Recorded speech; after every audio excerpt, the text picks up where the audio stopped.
Hello, dear listener. Welcome to a quiet journey into time. A journey best taken with your eyes softly closed. As you settle into comfort, feel your shoulders ease. Your breathing find its own trusting rhythm. There is nothing you must do in this moment except listen and drift. Tonight, we turn to a gentle corner of medieval Europe, where monks in candlelit rooms and shepherds leaning on wooden staffs at dawn thought deeply about how to mark each passing day. We explore an age-old, surprisingly human question. How do we know it's the same moment tomorrow as it is today? Our story begins with two calendars, the old Julian calendar and the newer Gregorian. One came from the wishes of Julius Caesar, shaped with a conqueror's sweep. The other came from a careful pope, fashioned with the soft precision of centuries past. You may be surprised that people once debated the day's length so earnestly, that they traced the path of the sun through the sky, measured the slight tilt of Earth's spin, all to tend their fields, pray at dawn, honor a saint on just the right day. In this tale, we meet monks who scratched calculations on parchment, scholars who paused to watch eclipses, farmers who quietly timed planting for spring, and grand cathedral bells that tolled. Just a few seconds off. Our narrative isn't about battles or kings. It's about the heartbeat of time, so small as to be measured in days slipping by, yet vast enough to hold the hopes and routines of many lives. It's a soft unfolding of centuries. The 7th, the 8th, all the way to the 16th, when the Gregorian reform breathed a new order into Europe's calendar. In these coming hours, we'll drift through silent libraries, candlelit scriptoriums, and chilly cloisters. You'll imagine the scent of old parchment, the hush of sandals on stone, the soft murmur of Gregorian chant. Each breath you take aligns unknowingly with rhythms first settled in medieval minds, revised slowly over centuries. And if your eyelids feel heavy, that is perfectly fine. Let the words guide you like warm wool blankets draped around your spirit. If sleep seeks you before we reach the end, know that our story will still be there, awaiting another evening. Now rest deeper, stretch any tensions from your shoulders. Feel the room settle around you like a quiet monastery hall. And as you breathe in and out, imagine the gentle monthly cycle of full moons and new moons, guiding time long before clocks existed. Listen now to the opening words of our tale. In the year 45 BC, Julius Caesar, newly returned from campaigns in Gaul, sat beneath a humble arbor, quill in hand. He looked at the Roman calendar and saw drift days slipping backward against the sun's passage through the sky. So Caesar summoned astronomers. He invited them to measure Earth's journey around the sun, to count the days and anchor the months. That first Julian calendar added a leap day every 4 years. It smelled of fresh olive oil and dust, a time of reform written in ink and tempered by the slow turning of seasons. Centuries passed. By the late 15th century, scholars traced a 10-day drift. Flowers came too soon. Peasants prayed for saints on miscast anniversaries, and Easter no longer lined up with the spring moon in proper fashion. Their world still moved by celestial motion, a world needing gentle correction. And so, in 1582, Pope Gregory XIII invited scholars to a lantern-lit meeting. They watched the night sky through polished lenses. They whispered astronomical terms like equinox and session of days. After long debate, they decreed 10 days must be dropped. The Friday after October 4th would become October 15th. A pause in time, a breath held, a new rhythm established. Pope and peasants accepted this change differently. Some monasteries welcomed it, recalculating saints' festivals. Some villages murmured in uncertainty. What of the feast of St. Crispin? Was it yesterday or today? Yet the reform spread, from Italy to France to Spain, and much of Europe, eventually edging toward what we know now. But pockets of resistance remained. England, parts of Scandinavia, Eastern Orthodox regions. They held tight to the Julian calendar for centuries more. Their folk remember feeling out of sync birds singing when prayers were still due. Weddings celebrated on what they called the wrong day. This is our story. A whispered debate across centuries about leap years and saints' days, about the smallest slippage of time. Not the drama of war, but the quiet drama of days' soft collateral of calculation, devotion, and human habit. Now, let our story flow gently. Begin to drift, perhaps deeper. Your breathing is the tide, pulling you into stillness, into sleep. Allow the words to carry you. Allow the centuries to unfold. Close your eyes now and listen. In the pale, mist-tinted dawn of a Roman morning in 46 BC, the city's white marble and tiled roofs lay hushed, cloaked in a gentle silence that held both promise and subtle unease. For Julius Caesar, robed in unadorned wool and sandals, walked slowly through a secluded courtyard near the winding Tiber River, his breath mingling with lingering dew. As he paused before a slender column, draped in centuries of vine-etched time, he unrolled a length of parchment edges frayed, inscribed with faded ink, noting festivals, consular years, and solstice dates. He studied the lines with a quiet anxiety in his chest, for the pages bore signs of subtle misalignment. Spring festivals arriving too early, sacred feasts drifting imperceptibly ahead, seeds sown by farmers blooming before frost had fully fled. This calendar, once a faithful companion to Rome's rhythm, had begun to wander, a whisper of error spreading across decades. Seeking a remedy, Caesar turned to Greek scholars, summoning Sazegenes of Alexandria, an astronomer whose gentle hands had charted the Nile's seasonal light and mapped the stars with practiced precision. In a lamplit chamber, finely drawn charts and diagrams flickered with shadow and radiance. As Sazegenes traced the sun's apparent path and measured the sun-earth cycle, he spoke softly but with firm clarity. The year spanned not exactly 365 days, but 365 days, and approximately 1/4 of a day, an extra 6 hours too many to be ignored. Caesar nodded, absorbing the weight of celestial measurement and human habit, understanding that without adjustment, time would drift ever farther from its cosmic anchor.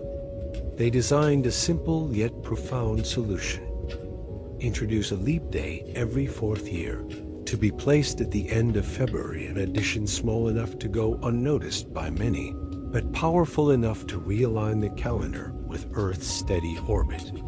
This bisextile day, literally a twice-sixth day before the calends of March, would soften the calendar steps, preventing future drift. But to truly mend a drifting system, they first had to correct the past. So Caesar decreed that the year 46 BC, later called the Year of Confusion, be extended to 445 days. He added 2 extra intercalary months ordinary scholars later called them intercalars prior and posterior, so festivals. Seasons and sowing alignments returned to their intended places by 45 BC. In quiet agrarian communities just beyond the city's bustle, farmers like Lucius met the new dawn with tempered relief. Leaning on their hoes amid fields brushed pale by frost, They consulted bark-bound ledger's lines scratched by ancestors, noting ancestors tracking ideal planting dates. Now, observing almond blossoms unfolding slightly off schedule, they shifted sowing days by small measures, guided by the wisdom of the new decree and the steady hum of the land. The farmers carried these changes in silence, their actions echoing that morning's reforms as they planted grain in harmony with the realigned cosmic clock.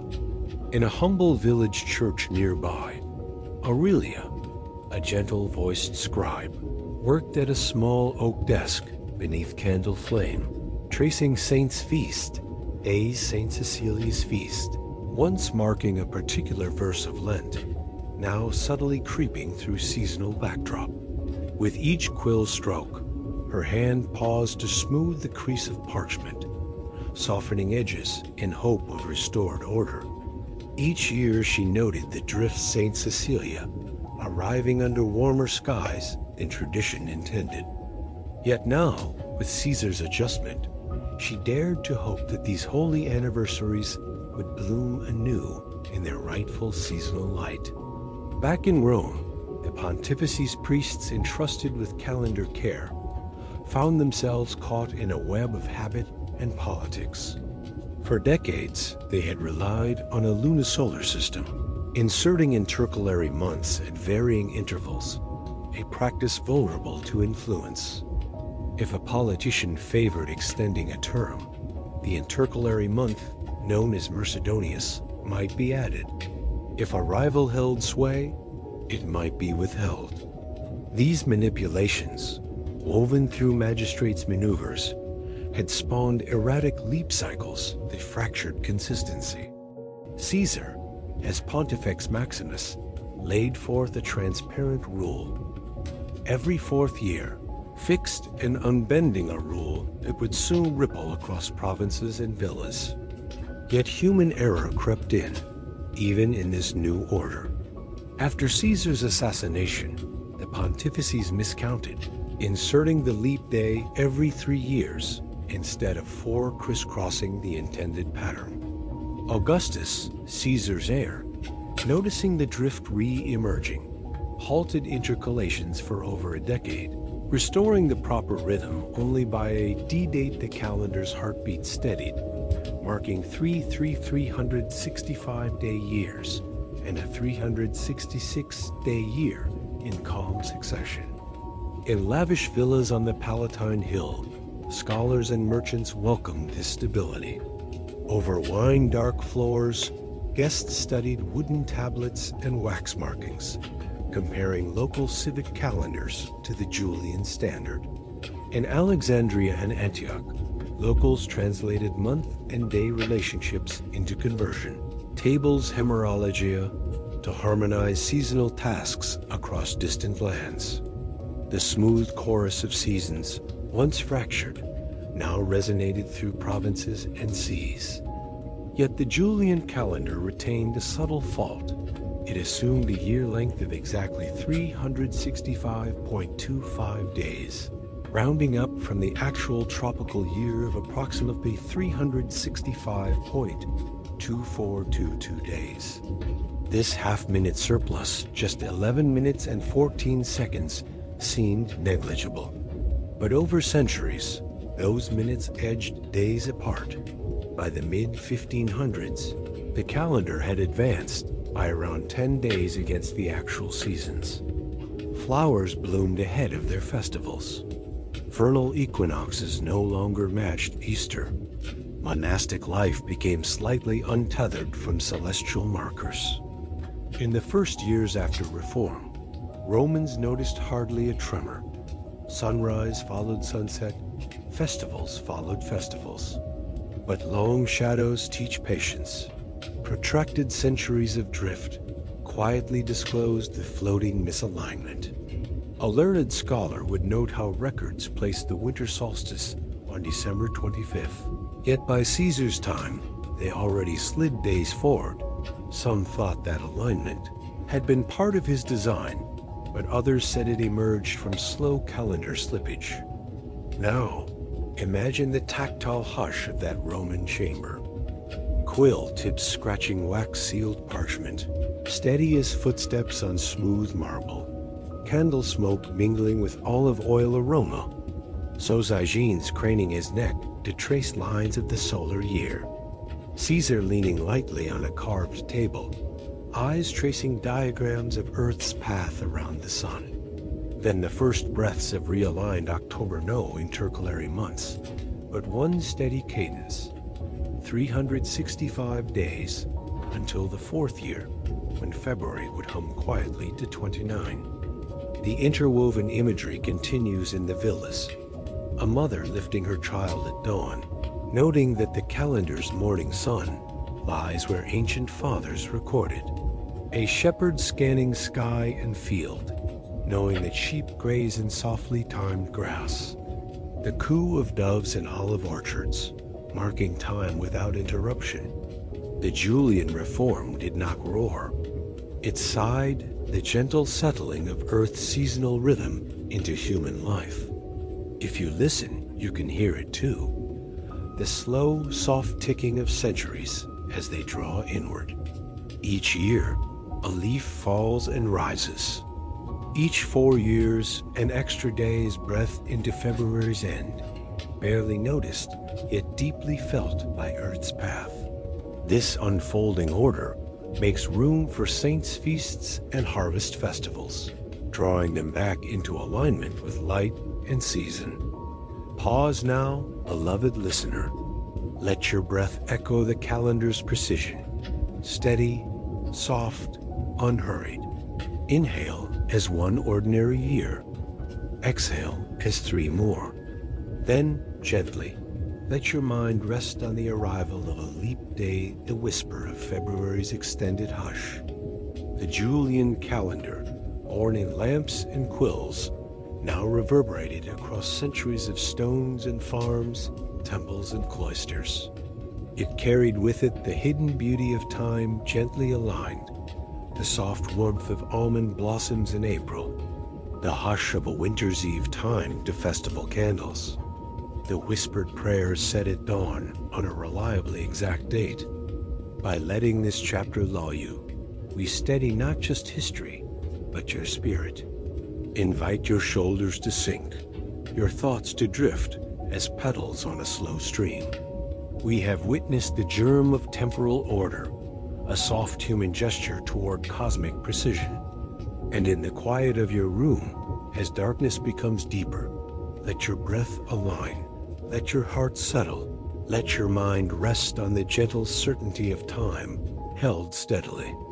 Journey with us further soon, into medieval cloisters and candlelit scriptoriums, where the Julian calendar is cherished in quiet ritual, where drift is observed and lamented, and where the slow artistry of Gregorian reform waits nearly a millennium later. For now, rest.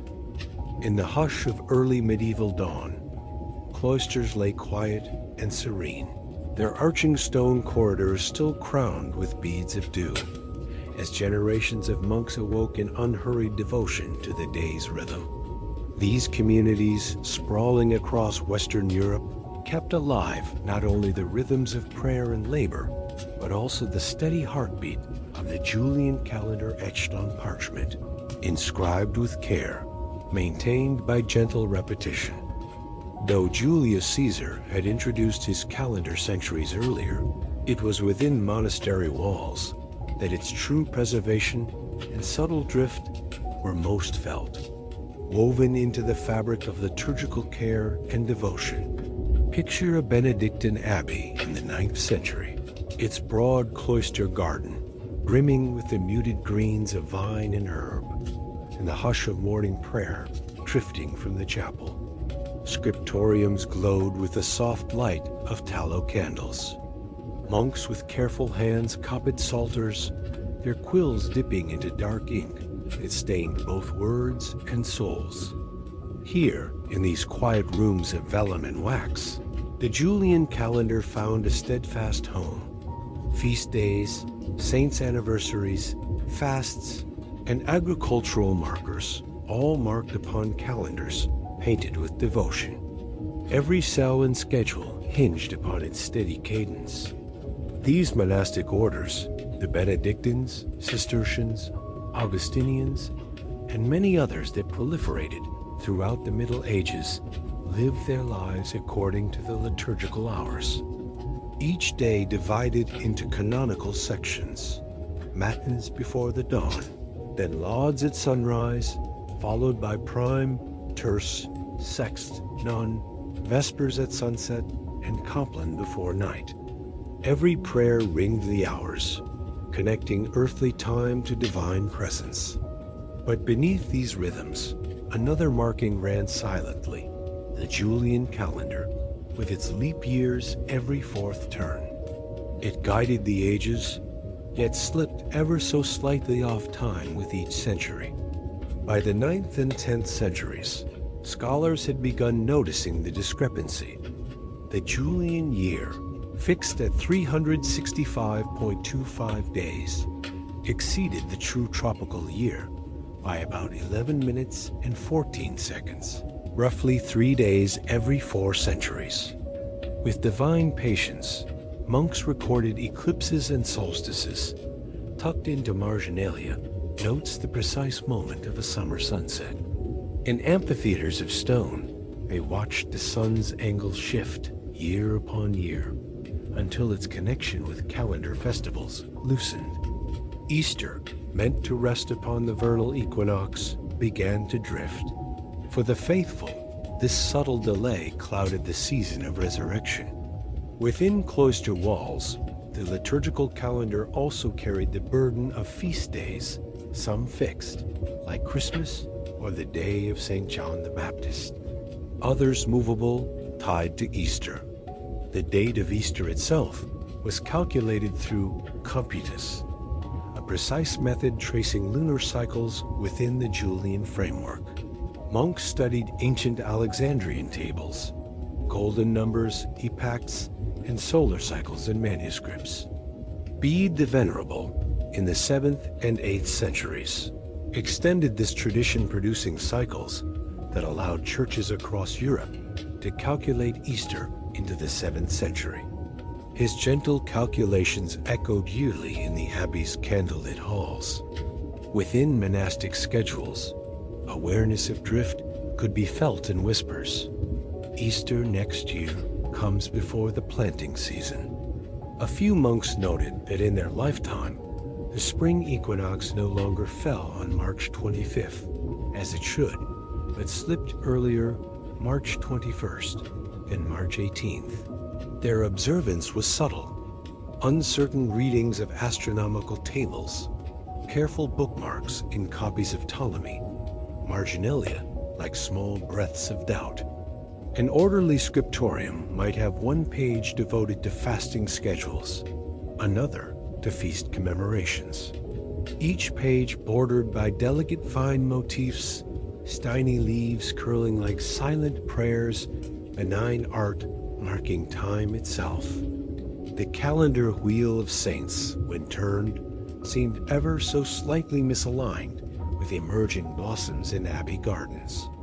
The primrose arriving before St. Valentine's feast, or the lambs being christened when their festival had already passed. Monks adjusted horticultural tasks by these slavish calculations: pruning vines, sowing seedbeds, tending orchards, all tied to the Julian cadence and slight fragile drift that shaded the monastery's work. By the time of the Cluniac reforms in the 10th and 11th centuries, when Benedictine houses sought greater observance and liturgical consistency, the calendar became even more central to monastic identity. Cluniac abbeys emphasized precise observance of the divine office, ensuring that every feast and fast was accorded its proper place and time. Yet even as they increased ritual richness, they still relied on calendar order that was losing its celestial anchoring. In early 12th century Cistercian abbeys, built with stone that breathed cold air, and cloisters shaped around quiet reflections, the calendar wheel was ritualized each month with a small candle ceremony. a circle of flickering light marking each day. The abbot would light the first candle for the month, then remove one each night, guiding novices through the passing of time. They witnessed the leap year candle, lit extra in February every fourth year, a small, conscious pause before March. It was a symbolic acknowledgement of Caesar's decree, but its smoothness belied centuries of silent drift. In many monastic communities, the reading of psalms and martyrologies was aligned to the calendar, each day reserved for a particular saint. Some local to the community, where an abbey chapel held relics, the feast day would be lavishly sung. But these feasts began to lose resonance with the agricultural seasons outside abbey walls. Peasant laborers, guided by monastic calendars, sowed seeds in frost-horned soil or bundled vines before harvest time slipped earlier. The drift affected not only prayer, but peasants whose lives orbited structured feast work rhythms. Monastic chroniclers wrote year-by-year notes like a hush of confession. Anno Domini 1125, the vernal equinox fell early, 30 days before the quarterly fast. Their chroniculae, written in the margins of manuscripts, carried the faint echo of seasonal anxiety. As time passed toward the 14th and 15th centuries, these notes became more frequent indeed in such marginalia. A drift of 10 days across a millennium was observed, though speculated as consequence of divine change rather than Caesar's mismeasure. Meanwhile, attempts at correction glimmered in the minds of medieval scholars. Oxford scholars in the 13th century, influenced by Arabic astronomy and translations of al-Biruni and al-Zarqali, noted that the tropical year was slightly shorter. Conversations occurred under cloister arches. Should we alter the leap year rule? But ecclesiastical inertia prevailed. Caesar's pattern held, passed down through papal authority and entrenched liturgical tradition. Within monasteries, the year of grace began variably. Some old-style calendars reckoned the new year on the 25th of March. Others honored the 1st of January, and yet others followed local tradition. This multiplicity, each monastic cell referencing a different New Year marker, amplified the calendar's instability, though it also softened its impact. A community reckoning New Year on the 25th of March barely realized the drift. A festival on the 21st of March grew slightly earlier each century. Lay pilgrims arriving at abbey gates for major feasts would bring small offerings. They came as pilgrims, but also as participants in calendar rituals. They noted that the vernal daylight at Easter no longer matched the reported sky, a mismatch between liturgy and land. On festival days, bells tolled across frosty fields at times no longer aligned with sunrise or seasonal blossoming. Yet monastic dedication persevered in liturgical care. Year after year, the monks read their antiphons, recited divine offices, and rang canonical hours, trusting in the Julian measure, despite its waning sovereignty. Their devotion sanctified time, even as time slipped from celestial tether, an implicit trust that, in prayer, they inhabited a sphere beyond human measure. By the 15th century, within Gothic abbey architecture, stained glass windows cast colored light upon liturgical charts pinned to wooden boards. These charts bore tables for Easter calculi showing full moons, golden numbers, lunar cycles, constructed with mathematic care.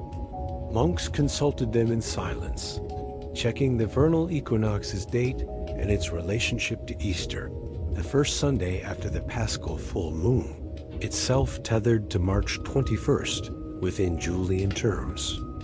Yet scholars still knew the equinox had shifted by roughly 10 days since Nicaea. They continued because tradition demanded continuity, and any change carried heavy ritual trauma. Ritual rhythm ultimately overrode calendar precision. Fasting seasons, Lent, Advent all traced back to Julian reckoning and could not easily shift.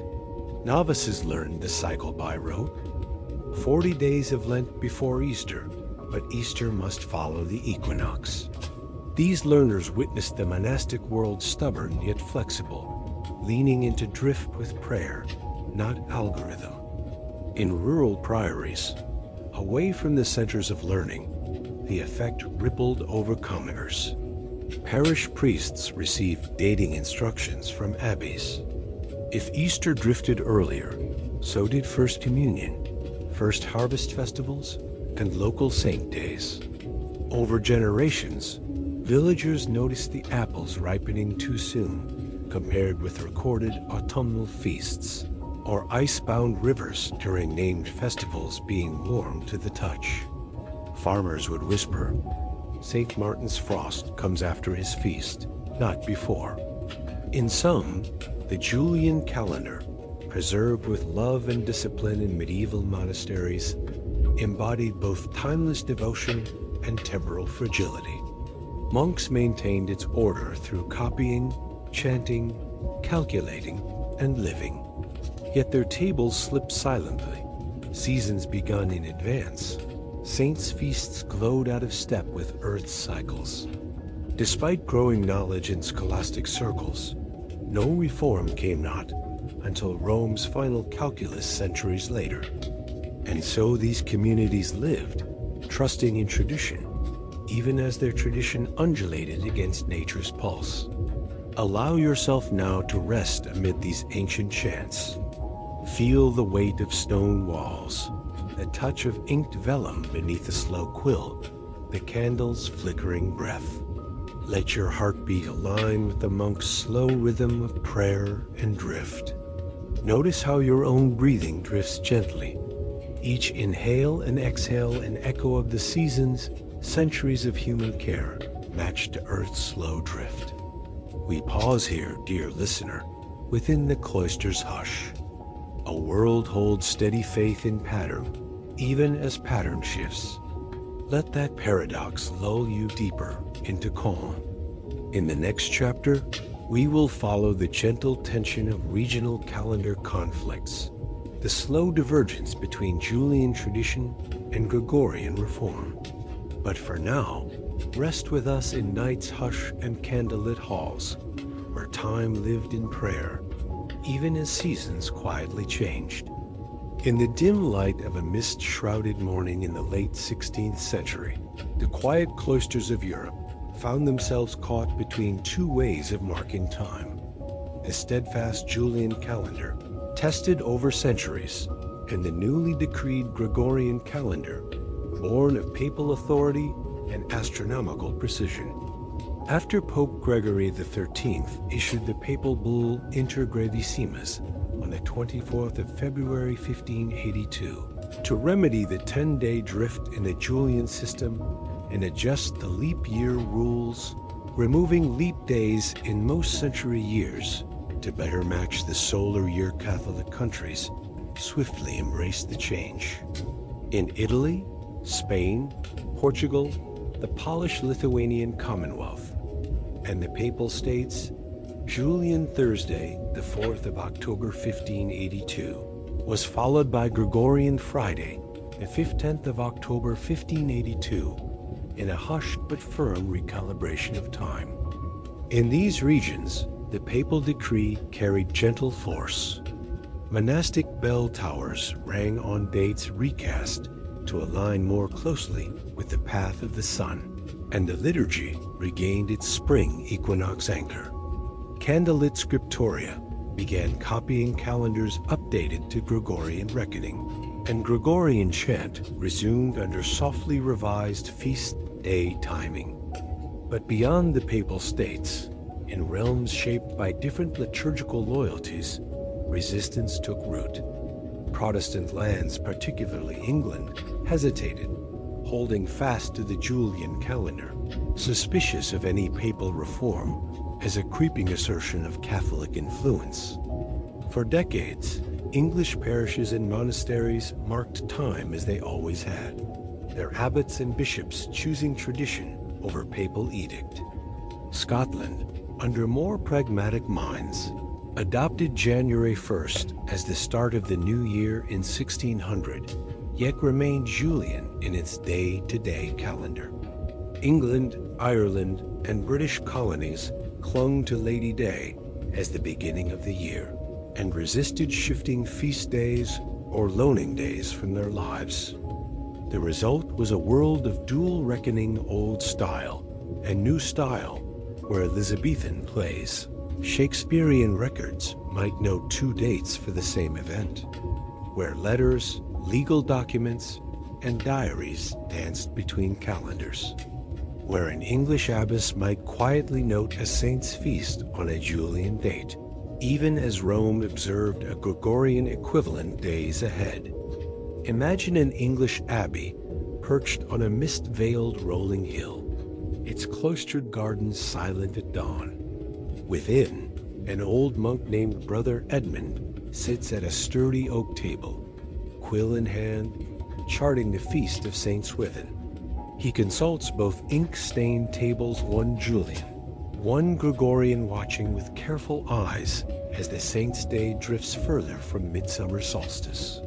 The papal calendar, he notes, marks it anew on a date that would strike his community as strange if proclaimed aloud. And so Edmund inscribes the Julian date quietly in a margin, allowing the abbey's internal life to proceed undisturbed.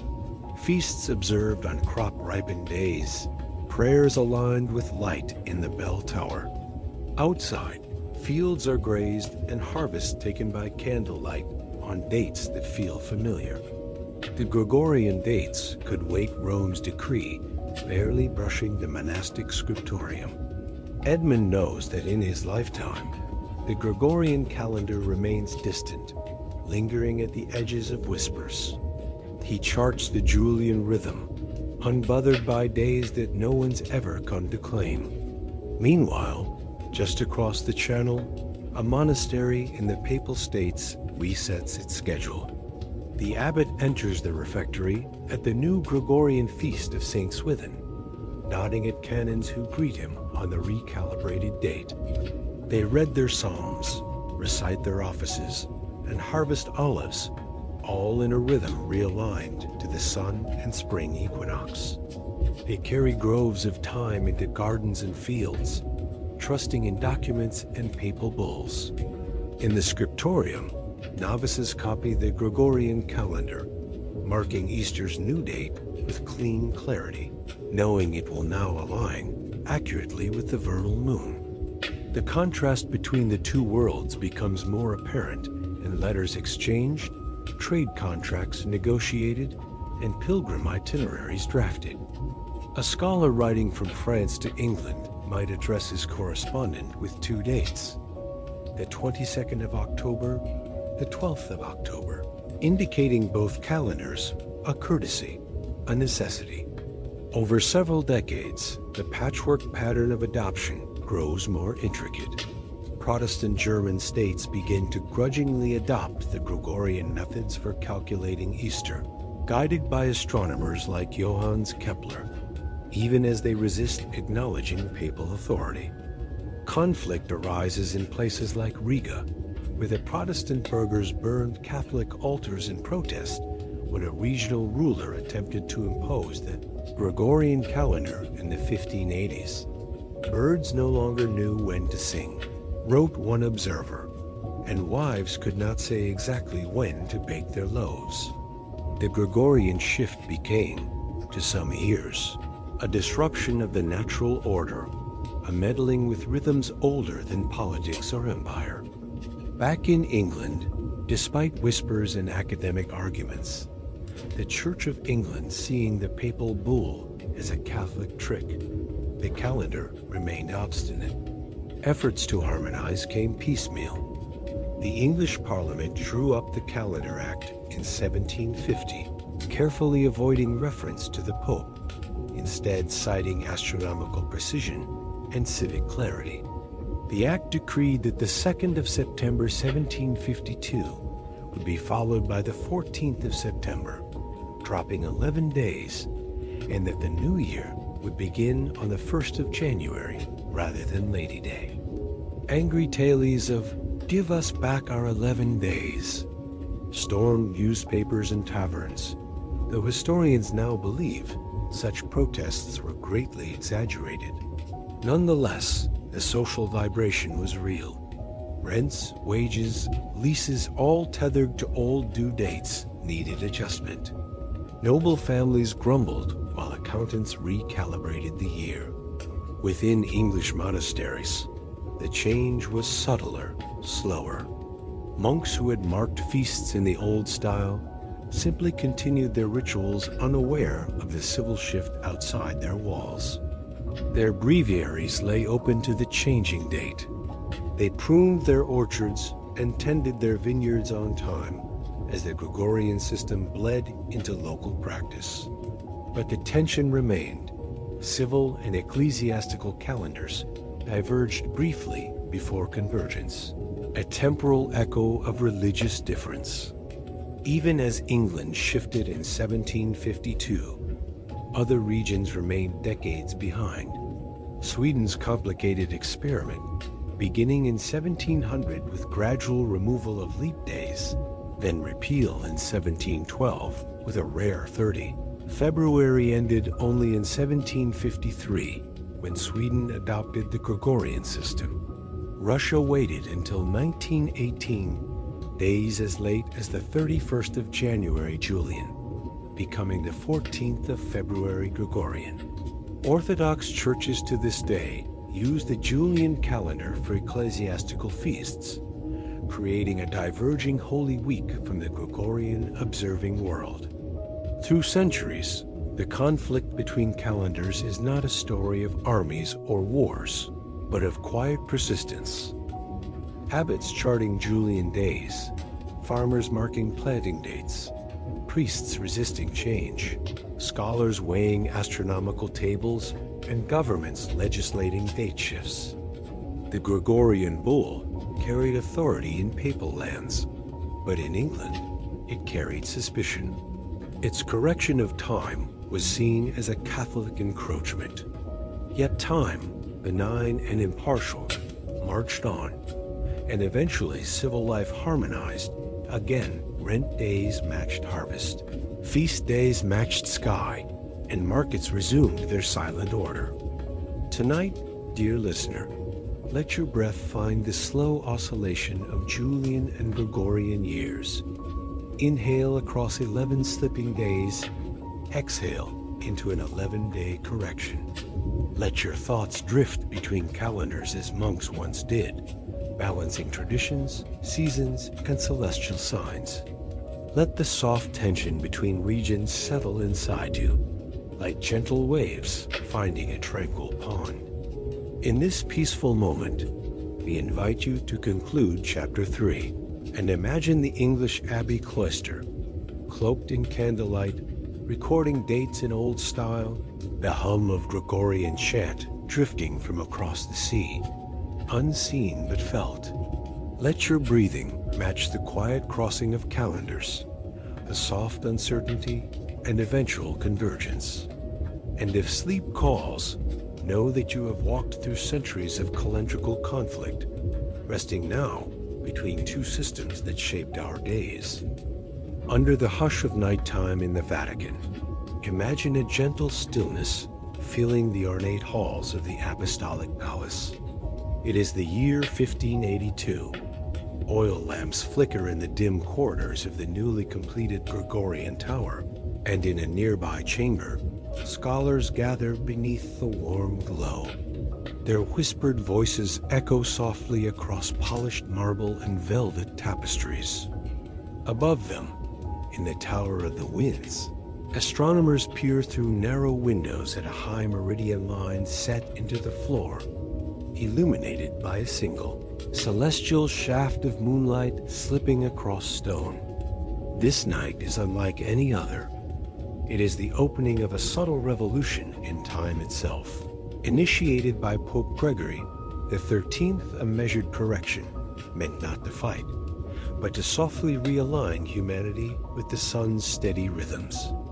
At the heart of this gathering is Pope Gregory, the 13th once Hugo Boncompagni, a careful and thoughtful man whose mind, like his times, is filled with whispers of drift between calendar and cosmos. With him are Aloysius Lilius, the physician astronomer who devised the reform's core design, and Christoph Clavius, the Jesuit mathematician who gave the Gregorian calendar its final measured form. They cluster around candlelit tables strewn with parchment, quills, and astronomical tables. Line after line traces the sun's path across the sky. Margins bear notes in Latin, softly annotated over long days of calculation. On the table lies the papal bull Inter Gravissimas, dated February 24, 1582, opened now for final review. They are here to solve a gentle but insistent problem. Centuries of slight error in the Julian calendar have caused the spring equinox, once firmly anchored to March 21st, to drift backward. By 1582, nature's signal of seasonal renewal had crept 10 days ahead, resting around March 11th instead. Since the date of Easter, the central feast of the Christian year, depends on equinox and moon. This drift disturbs the very heartbeat of liturgical time.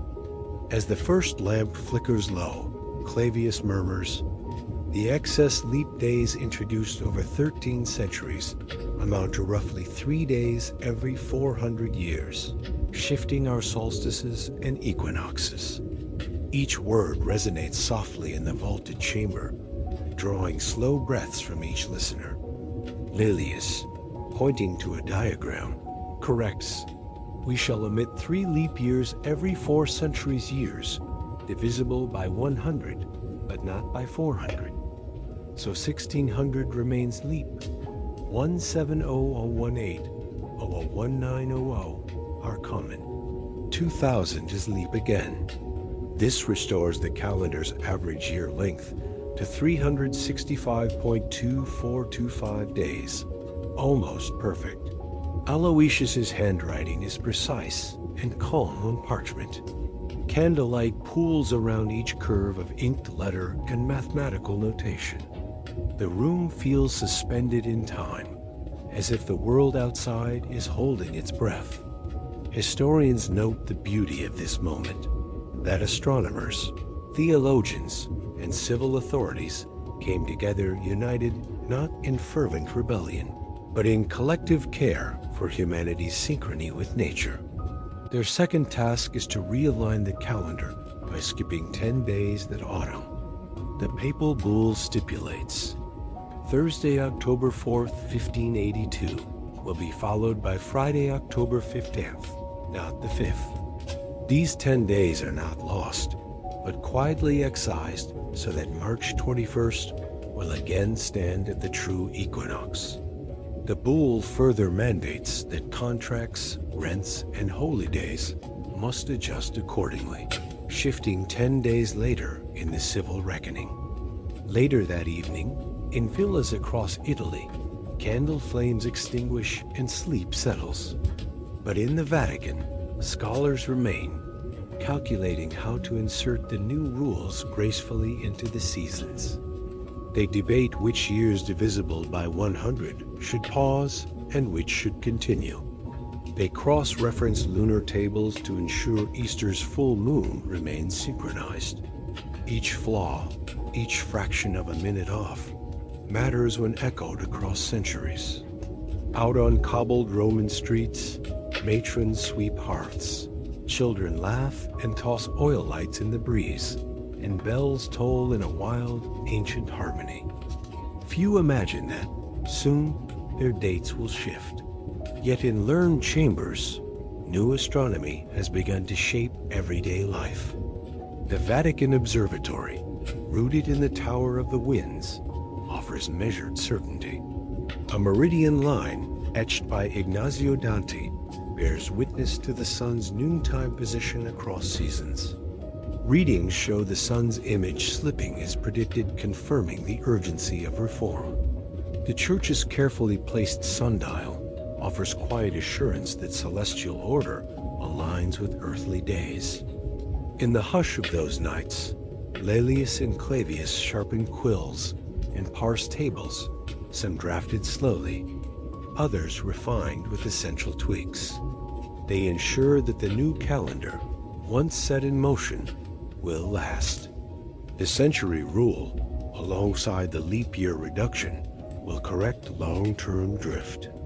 Then they finalize the printing of the Lunario Novo, the new calendar, licensed by Antonius Lelio Aloysius's brother through papal privilege.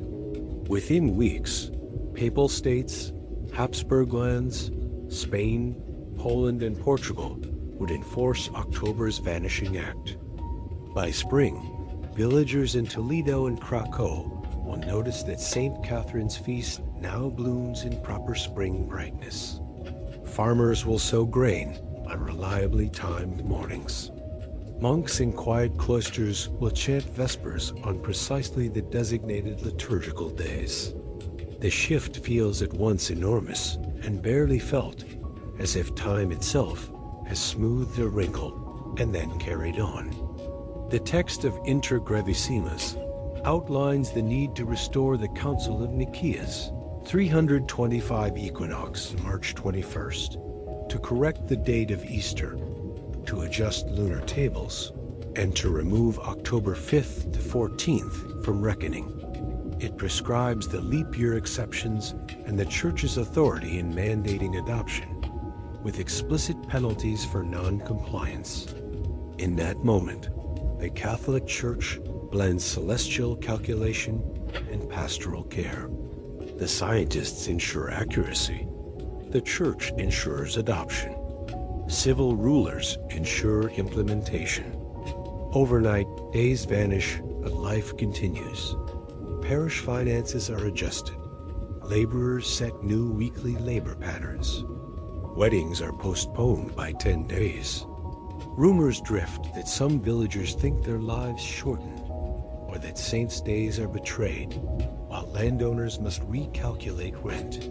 Beyond Italy, the change spreads like ripples on water. France skips 10 days in December. The Catholic Swiss cantons adopt by 1584. Poland, Lithuania, Austria, Hungary follow by decade's end. But in Protestant Germany, a wary distance grows, as some fear papal influence disguised in dates. England, too, resists until 1752. Russia waits until 1918. Over centuries, the reform bridges divides while revealing them. Yet for that quiet night in the Vatican, the generational thinkers Laelius and Clavius, the Pope and his advisors, are possessed by the grace of precision. They understand that to maintain liturgical meaning, scientific accuracy, and cultural unity, the calendar must align with the cosmos. Beneath the Gregorian tower, they set stone what centuries will accept. As the lamps finally gutter, leaving pale moonlight only, Clavius traces a final circle on the calendar's table. He breathes in and sighs. The reform is done. The calendar, once a drifting echo, shall now resonate true. Will this correction last? The rule is elegant, simple. Leap years every 4 years, except centurial years not divisible by 400. This reduces average length to 365.2425 within mere seconds of the true tropical year, losing only 26 seconds annually.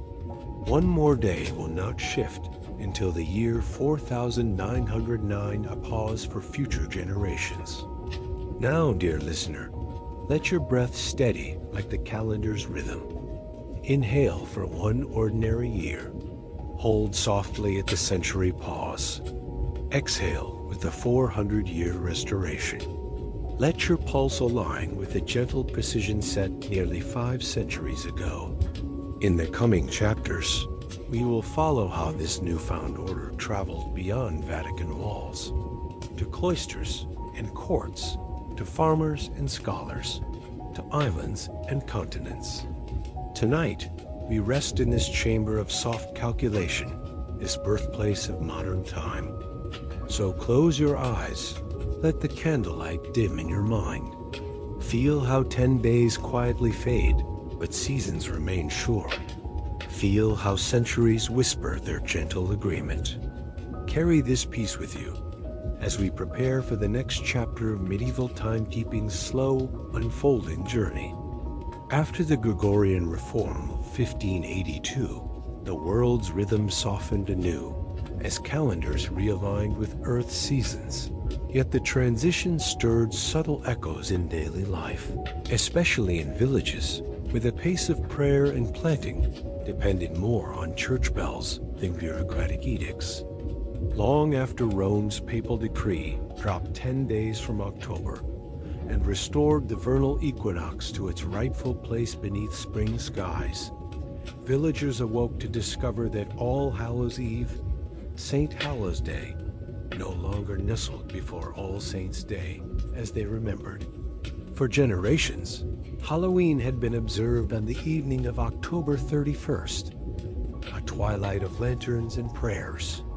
But when the church calendar leaped forward, pumpkins and lanterns shivered in the changed dusk, the old familiar night feeling off-kilter.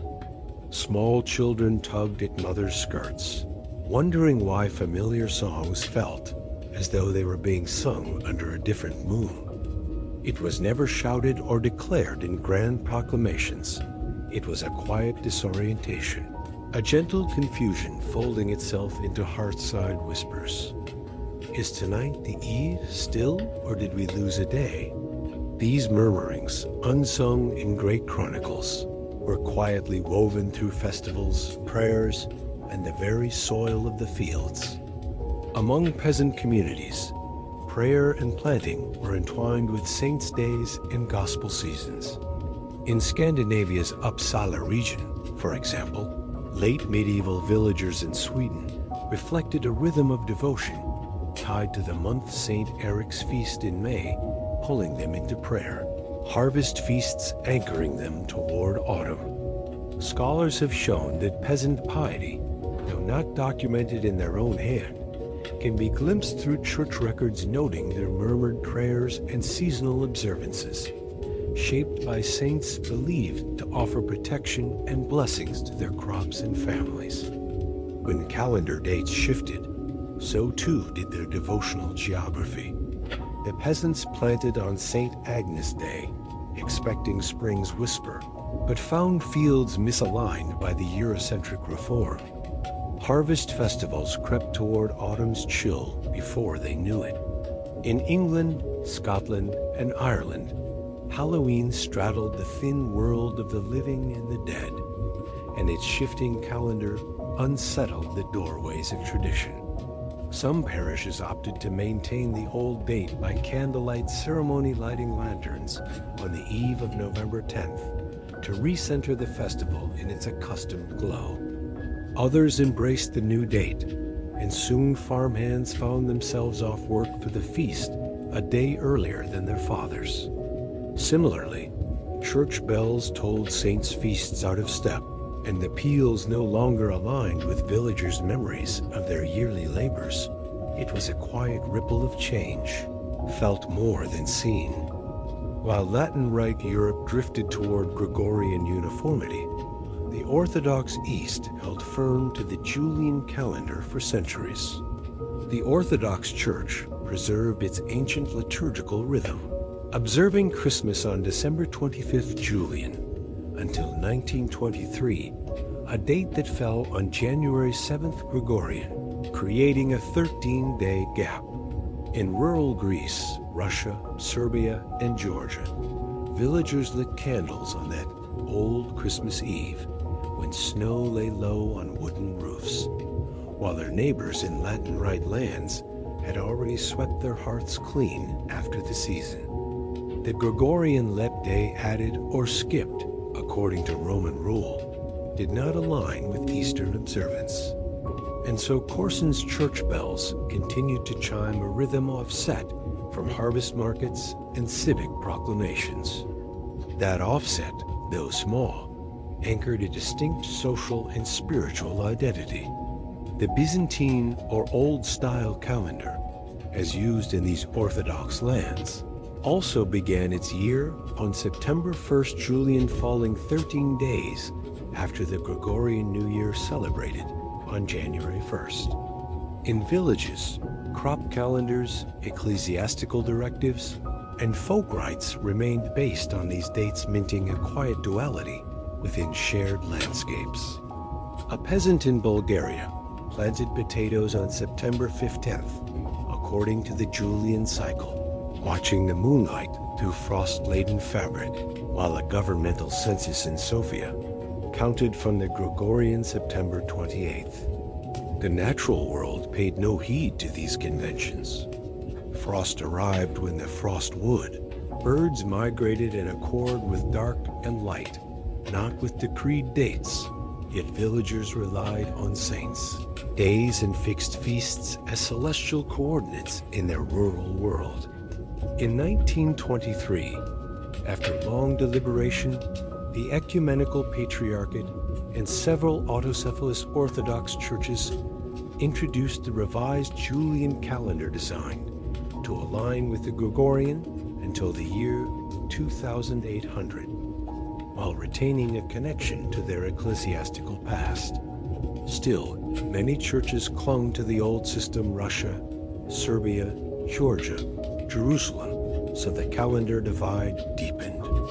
Priests in remote monasteries continued to chant liturgy under the Julian rhythm, asserting that the true Easter computed under Nicaea depended on the old reckoning.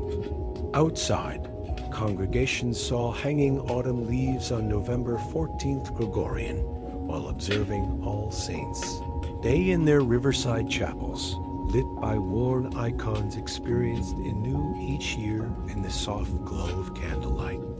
Through all this, nature carried on. Fields were plowed and seeded irrespective of human calendars. Hay was mown when the meadows were dry, not when leaf-wrapped dates indicated. Gardens, too, followed the sun, and rain peas sprouted when the warmth returned. Marigolds bloomed by the church wall, whether October 24th or November 6th. But festivals, harvest fairs, saints' days, all had shifted their roles slightly, and the mismatch nudged folklore toward adaptation. In some regions, peasants maintained dual habit, baking bread on Michaelmas, eve of the Julian bait, while selling turnips in markets anchored to the new civil time of the Gregorian. It was a living testimony to calendar's power, both to define and divide communal life. Despite the differences, peaceful coexistence generally prevailed. In everyday matters, tax collection, military drafting, correspondence, Gregorian civil calendars became dominant. Yet in liturgy and local memory, the Julian breath continued. The wheel of time turned together, though steps were taken in count twice. It was a human compromise, woven through seasons: plowing, planting, tending, reaping. Church festivals like Candlemas, Ascension, Rogation Sunday, even Corpus Christi Festival of the Body persisted under dual timing. In the fields of Romania, the Rogation walk, blessing the crops, sometimes fell under bare wind and diminished procession of saints walking shoulder to shoulder with villagers who still remembered the Julian feast. In some parts of Eastern Europe, the overlap of calendars generated an annual cultural tension. Folk fairs either gained an extra day or lost one, depending on local decree. Bread sellers and pilgrim markets sometimes advertised their dates as 23/6 November to accommodate both styles. Housewives planning Christmas preparations looked at two calendars pinned in the kitchen: one Gregorian, one Julian, and measured Christmas Eve twice, waiting for the older feast to arrive. Yet they also noted that the Gregorian calendar, with its exception of century years, eventually proved more accurate. The Julian would slowly drift further, and the revised Julian calendar resolved that. By the late 20th century, only a handful of old calendarist monasteries remained, resistant to change, cloistered in stone, their bell towers reciting time by centuries-old patterns. Peasant confusion, regional divergence, and whispered compromise blended into human rhythm as farmers adjusted sowing to soil warmth, not church texts. Fisherfolk cast nets for shrimp under moonlight that straddled two calendars. Mothers celebrated name days on saints' feast days, regardless of civil timing. Dual naming in rituals, even naming newborns on two dates, old style and new style, became a quiet tradition. Over centuries, the Gregorian calendar became the secular bound of civil life schools, courts, governments. Meanwhile, the Julian continued to frame faith and communal heartbeat. It's worth noting that in 1752, England adopted the Gregorian calendar, losing 11 days in September and prompting public outcry. Rioters reportedly demanded, "Give us back our 11 days." Though historians question whether that slogan was literal, it reflects enduring attachment to familiar rhythm. That same impulse surfaced in Eastern Christianity, though more spiritually than politically. Preservation of Easter's alignment, of saints' days resting on canonical formula, of ancestral memory embedded in winter's length and spring's thaw. Thus, we see universal human need to anchor time to meaning, to order the seasons not just by sun and moon, but by poems, saints, celebrations. Calendars are not mere schedules. They carry memory, identity, solace. When calendars shift, even subtly, the past feels lighter or heavier, like a footstep hesitated, a lullaby sung a day late. Today, the Gregorian rules govern most of the world's daily life. The Julian calendar, refined in measurement yet unchanged in structure, endures in Orthodox liturgy and rural traditions. The revised Julian seeks to balance between aligning with global, civic timing while honoring religious continuity for fixed feasts. Yet keeping Easter on old calculations ensures Mosaic faith persists. In some villages, you can see calendars on walls printed with both systems. A farmer notes, "Plant on April 20th Gregorian or April 7th Julian, and the seed knows neither calendar." And so, planting, harvest, brewing of beer, curing of meat, fair day gatherings all continue, seasons held gently between two syllables of time. In the hush of your own breathing, dear listener, consider how softly calendars determine life's frame. A leap day slipped into February, 10 days removed in October. 13-day difference between churches, these are small flickers. Still, they ripple across lifetimes. The night of All Hallows, the Nativity of Christ celebrated under snow or sun, the blessing of fields in late May. You, in your restful space, follow a rhythm not entirely of your own making, but woven from centuries of human need to mark time, to pray, to plant, to endure. And so, in this chapter of Aftermath and Human Rhythm, we observe how communities adapted. Church bells, farm rituals, pilgrimages mapped time across dual calendars. Seeds were sown on warmth, not numerals. Prayers said by sunrise, not statute. Yet festivals anchored hearts to the year. Old calendars held old hopes. New calendars charted civic clarity, both coexisting, intertwining like branches, rooted in human breath. Let your breath slow. tracking the two calendars inside your mind. Inhale on the Julian moment, exhale on the Gregorian. Feel the quiet interplay of seasons within you. Nature's cycles remain sovereign, but calendars give them shape. As you drift, I invite your spirit to soften further, embracing the slow, rhythmic interplay of years and rites. Sense the fields under your feet in spring and fall, the gentle tug of festivals across your heart, the quiet conviction that time is both human and cosmic. When we next awaken, we will journey onward to the final chapter examining scientific precision of modern calendars, the even rarer drift ahead, and what it means for humanity to keep time in imperfect bodies and mortal breaths. But for now, rest within this gentle poetry of calendar's aftermath and living rhythm. In the quiet glow of modernity, calendars still shape our collective life, but their deep roots reach far back into the medieval reforms we have been drifting through.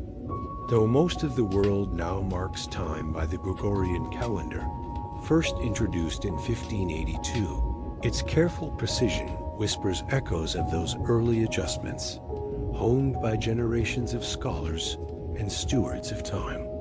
Let us pause together in calm reflection to understand why this calendar endures, how certain communities maintain older rhythms, and how science further refines our measurement of time. All around us, the Gregorian calendar quietly guides our days, the work weeks, the holidays, the turning of seasons.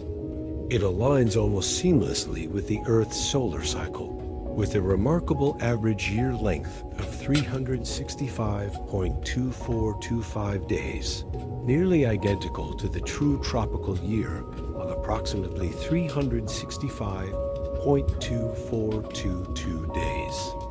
This near-perfect match arises from a subtle refinement. While both Julian and Gregorian calendars add a leap day every fourth year, the Gregorian skips 3 leap years every 400-year segment. That is, century years are only leap years if they are divisible by 400, so 1600 and 2000 are leap years, but 1700, 1800, 1900, and upcoming 2100 are not. This adjustment trims the small excess accumulated in the Julian system, an excess of about 0.0078 days per year, or roughly 11 minutes 14 seconds, which would otherwise add nearly 3 days every 4 centuries. This method of adjusting leap years is precise in its arithmetic, but gentle in its effect on daily life. No sudden reset, no disruption, only a soft correction, preserving seasonal alignment across centuries. It's a testament to the patience of science and the rhythms of society. A world in which centuries matter, yet days pass unnoticed. Because of that thoughtful precision, the Gregorian calendar remains the global standard. Nearly every country uses it for civil and economic planning, banking, agriculture, navigation, broadcasting, and international conferences all rely on the quiet consistency established over 4 centuries ago. Even in countries that once resisted or waited centuries to convert, it now forms the baseline of modern life. Yet, amid this global unity, pockets of temporal divergence persist, echoes of the old calendar, resonating through sacred churches and ancient rituals. For around a third of Eastern Orthodox Christians, many feast days fall on dates differing by up to 13 days from the Gregorian calendar. This is because the Julian calendar is still used for calculating certain religious observances. Churches in Russia, Serbia, Georgia, and the Jerusalem Patriarchate maintain the old system for Christmas, Epiphany, and other fixed feasts, marking Christmas on January 7th Gregorian, which corresponds to December 25th Julian. In contrast, many Greek, Romanian, Bulgarian, and Ukrainian Orthodox communities switched to a revised Julian calendar in 1923, aligning their fixed-date feasts with the Gregorian, but still using the Julian method for movable ones like Easter. The revised Julian, also called the Milankovic calendar, follows Gregorian leap year rules but remains tied to 19th-20th century ecclesiastical reforms to preserve Easter's alignment with the astronomical spring. Thus, depending on which Orthodox tradition one observes, Christmas may fall on December 25th Gregorian or January 7th, yet all agree on the same original date in the Julian scheme. These calendar differences, though modest in measure, carry deep meaning, threading together cultural identity, religious identity, astronomy, and tradition. In 2023, the Ukrainian Orthodox Church's switch to celebrate Christmas on December 25th signaled not only a temporal realignment, but also a cultural declaration reflecting distancing from Russian influence. Meanwhile, smaller communities like the island of Fala in Scotland or the Berber Amazigh peoples continued to celebrate New Year's Day or seasonal festivals according to Julian-based calendars, setting rhythm to a time of ancestral reverence. Echoes of this divergence ripple into Easter calculations, which hinge not only on solar alignment, but also on lunar cycles and ecclesiastical rules. Most Orthodox churches calculate Easter using the Julian calendar and the older Alexandria-based lunar tables, while Western churches use Gregorian dates and slightly revised methods. As a result, Easter can fall a week to 5 weeks apart between traditions. Yet in 2025, both branches unexpectedly converged on the same Easter date, an event that happens occasionally, and many church leaders saw it as a hopeful sign toward unity. In secular terms, this alignment feels abstract, but in spiritual life, it carries heavy meaning. For Christians divided across these calendars, convergent Easter services feel like shared sunrise, shared hope, a recognition of ancient roots. Still, many are cautious. Years of tradition, of distrust, politics, and liturgical custom resist sudden change. From the vantage of centuries, the Gregorian reforms remain remarkably accurate, but even it deviates by about 26 seconds per year, or 1 full day over 3,030 years. A whisper of time margin emerges slowly. Beyond even this, astronomers detect millisecond shifts in Earth's rotation and orbit, requiring future calendars to reckon with tidal friction and polar wander. Yet for now, the Gregorian model and its revised Julian siblings stand firm, carrying human timekeeping forward with subtle grace. In the quiet of our digital age, smartphones, schedules, and satellites rely on these gentle rules. Without leap year exceptions, global financial systems would drift. Without century and 400-year corrections, planting calendars would slip. Without these, astronauts would miscalculate trajectories of interplanetary travel. All built on quiet understanding centuries old, and thanks to the patient adjustments of Pope Gregory, building on ideas from Caesar and medieval scholars, they endure. Still, the Julian calendar's simple cycle of 365 days, then leap, remains in these religious traditions faithful, unvaried. It drifts at a rate of 3 days every 400 years, accumulating a 13-day difference today. But that drift is not error. It is a story, a cultural journey of faithful repetition, ritual liturgy, and sacred memory. In that drift, we find beauty. Ritual practices held unchanged, prayer rhythms aligned to slower orbits, saints' days arriving in late January, light that reminds believers of age-old reverence. Those who observe Julian Christmas on January 7th walk in soft snow under winter's hush, reciting ancient carols, their calendars echoing centuries of unbroken devotion. By contrast, those following the revised Julian or Gregorian calendars coordinate with modern civic lifework, school, media, and experience their seasons in harmony with global society. Festival lights go up in December to coincide with markets, consumer cycles, and shared global culture. The world hums on these temporal coordinates. Yet in both lives, Gregorian and Julian time remains human, not mechanistic. It is shaped by rituals, prayers, planting, story, and memory. The calendars are not dominant dictators. They are delicate frameworks for community, celestial alignment, and collective identity. As we close this chapter, let your breath follow the slow cycle of leaps. Inhale across 4 years. Exhale as a century arrives. Hold when the year is divisible by 100, but not by 400. Let your heartbeat match the cadence. 3 steady rhythms, then a subtle extension, then millennia-long pause.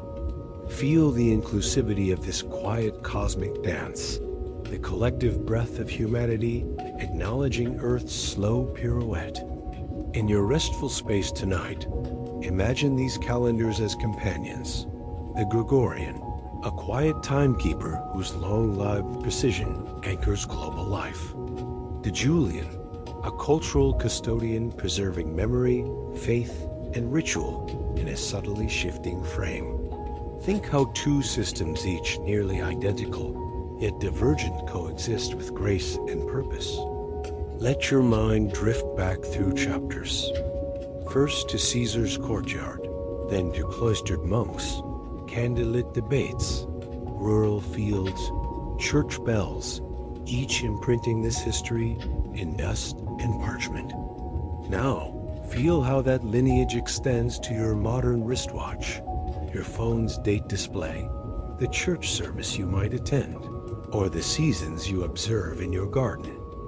Time's flow is gentle, its measurement mutable, its meaning profound. Today, we participate in it, collectively anchored in history, physics, and culture. That awareness, offered in a hushed whisper, becomes part of your nighttime contemplation. Sleep now, dear listener, in the soft symmetry of centuries. Lay each leg of the calendar's footfall against your breath. Let the knowledge of human ingenuity, beginning with Caesar's adjustment, refined by Gregory's reform, carried by devotion and calculation, be a soothing thought, a lullaby of cosmic care. We've spent long hours drifting through centuries, listening to calendars breathe, the whisper of days shifting, leap years falling, saints' days softly realigned. Let your thoughts settle like gentle snowflakes. Feel your breath slow, your body softened. If sleep comes before we finish, that is perfectly fine.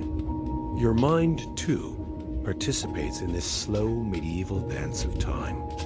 Now, listen to the final lines. A goodnight whispered across centuries. Tonight, we close this chapter on time's soft adjustments.